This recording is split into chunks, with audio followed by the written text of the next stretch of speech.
Welcome. My name is Rachel. I am a certified yoga therapist, and it is Mental Health Awareness Month. So I wanted to share this month 7 ways that yoga therapy can help support your mental health. Yoga therapy is a lovely, holistic type of care, by which I mean we're working with your whole self, right? So we're working with your mind, we're working with your body, and yoga therapists are trained to help you take a look at your lifestyle in a general sense using yoga principles to help you move towards a place where you feel better, right? Where you feel the way you want to feel, ideally. That's the goal. So this is a complementary type of care, right? It's not a primary type of care. So if you are struggling with your mental health, please do reach out to a mental health provider first.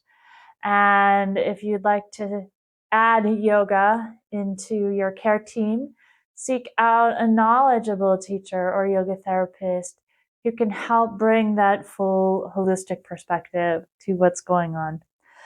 For yoga, one of the biggest things that yoga does that can really help when you're working with your mental health is it allows you to develop a mindful awareness of your thoughts and feelings and how they're expressing in your body so that you're tuning into what you feel in a way that is more curious. You're developing a sense of safety with what you feel so that you can respond to it and start to rewire your responses in various ways. So that piece is really, really important.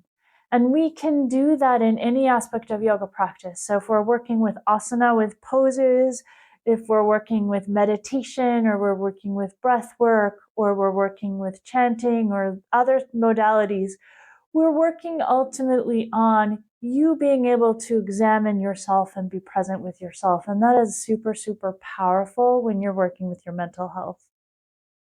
Yoga is fantastic at nervous system care.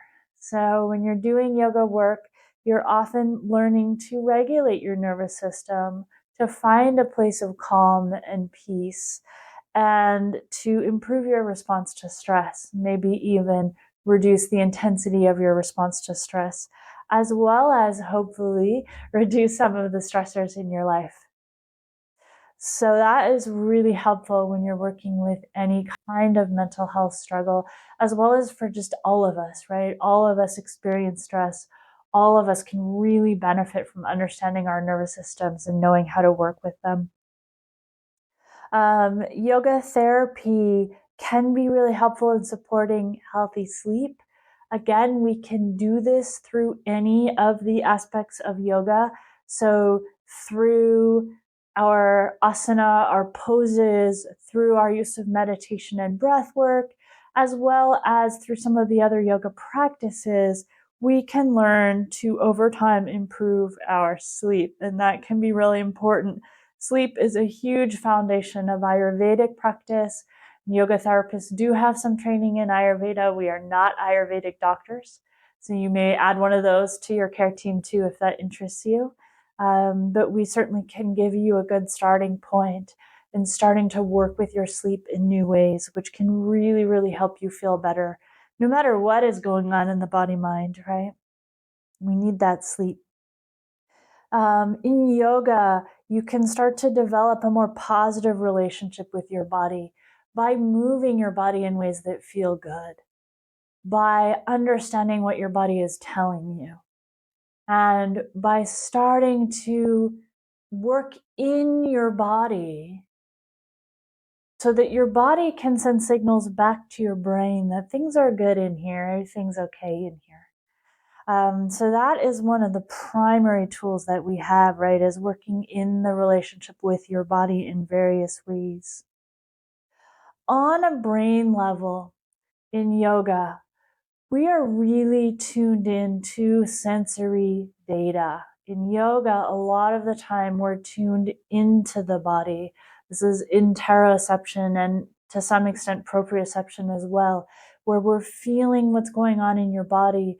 We're feeling all of the different sensations of breathing, movement, emotion, pain, positioning of the body. So we're developing that body awareness in a really, really robust way.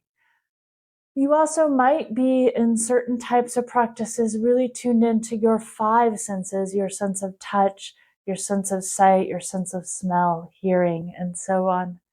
And when you're tuning into your senses, this can help you break out of the default mode network. So the autopilot's parts of your brain that just kind of run the same programs over and over into a more curious and exploratory kind of way of being in the world.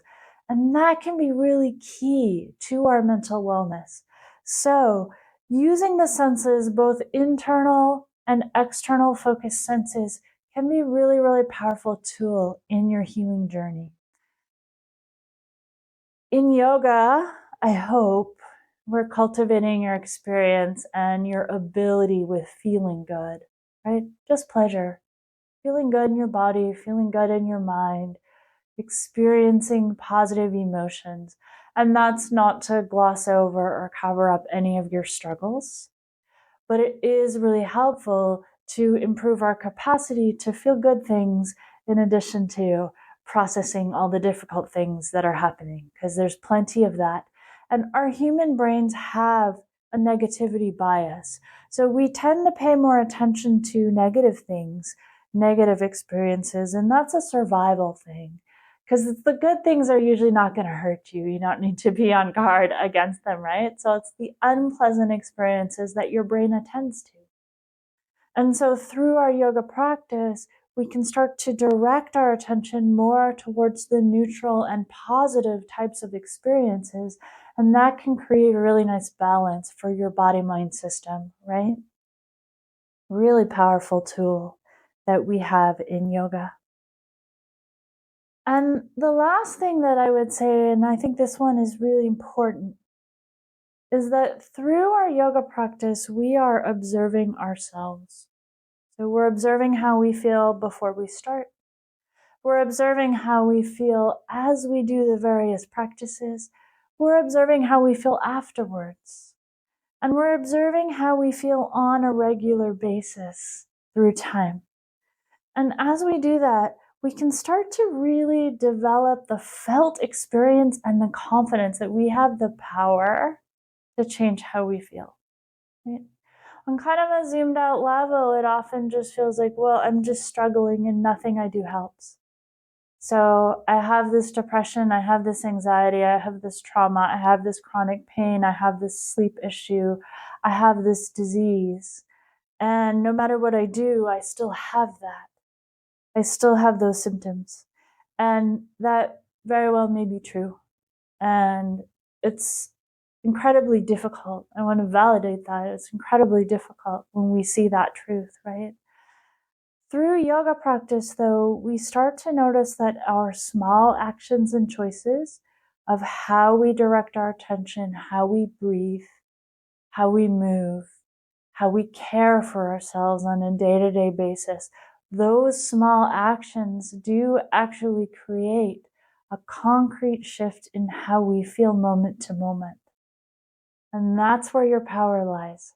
So there is this real empowerment in yoga practice that is key to the practice, that can be really valuable when you're working on this kind of longer term journey, right?